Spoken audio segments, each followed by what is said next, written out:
ইয়াত যিসকল বয়োজ্যেষ্ঠ মানুহ আছে সেইসকলে জানে যে আমি অসমৰ মানুহে স্বাধীনতা 1947 চনৰ পৰা এতিয়ালৈকে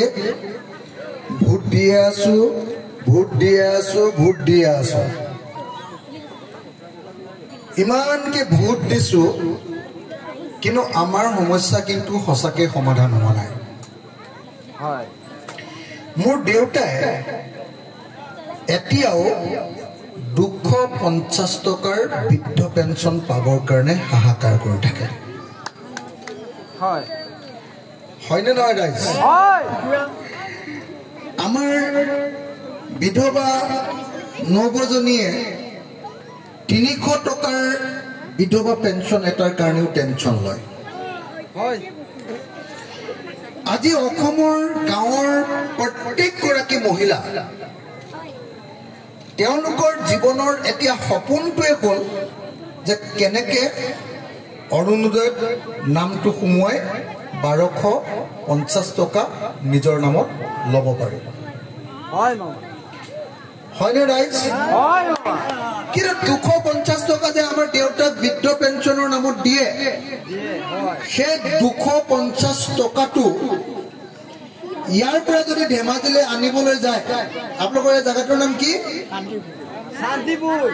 শান্তিপুৰৰ পৰা যদি ধেমাজিলৈ আনিবলৈ যায় তেতিয়াহ'লে সেই পইচাটো আৰু নাহে বেটেৰী ৰিক্সাতে থাকি আহে হয়নে নহয় সৰ্টেও ৰাইজ আজিকালি এটা 1 কেজিৰ হৰলিক্সৰ দামো 250 টকাতকৈ বেছি হয় বেছি হয়নে এটা হৰলিক্স কিনি খাবলৈ আমাৰ নুজুৰে 250 টকা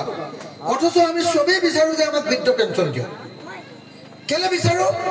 কাৰণ আমাৰ হাতত পইচা নাই আমি স্বাধীন হোৱা 78 বছৰ হ'ল অসমৰ মানুহৰ হাতত পইচাই নাই মিচিং মানুহৰ হাততো পইচা নাই আহোম মানুহৰ হাততো পইচা নাই বাঙালী ভাষী মানুহৰ হাততো পইচা নাই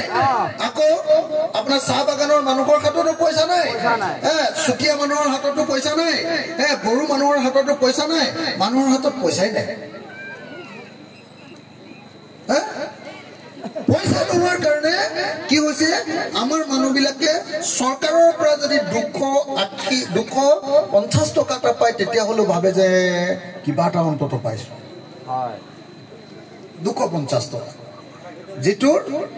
যিটোৰে আমি আকৌ ক'লো 1 কেজি হৰলিক্স কিনিবলৈ নোজোৰে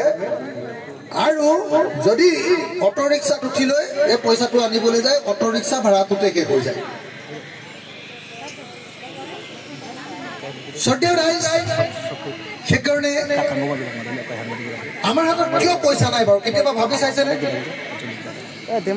আমাৰ হাতত কিয় পইচা নাই কেতিয়াবা ভাবি চাইছেনে পইচা আহে 2টা ৰাস্তাৰ পৰা 3টা ৰাস্তাৰ পৰা দুটাই মেইনলি 2টা 1 নম্বৰ পইচা আহে চাকৰি থাকিলে মাহে মাহে পইচা আহি থাকে বুজিছেনে হয় এতিয়া অসমত আছে 3,40,00,000 মানুহ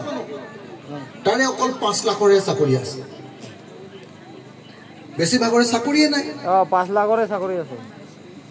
যদি চৰকাৰী চাকৰি 5 লাখ আছে আৰু ব্যক্তিগত চাকৰি কোম্পানীত কৰা বিভিন্ন ঠাইত দোকানত সোমোৱা কিবা সোমোৱা এইবিলাকত চাকৰি মিলাই আৰু ধৰক 10 লাখ চাকৰি আছে এটা 10 আৰু 5 15 লাখ মানুহৰ চাকৰি আছে বাকি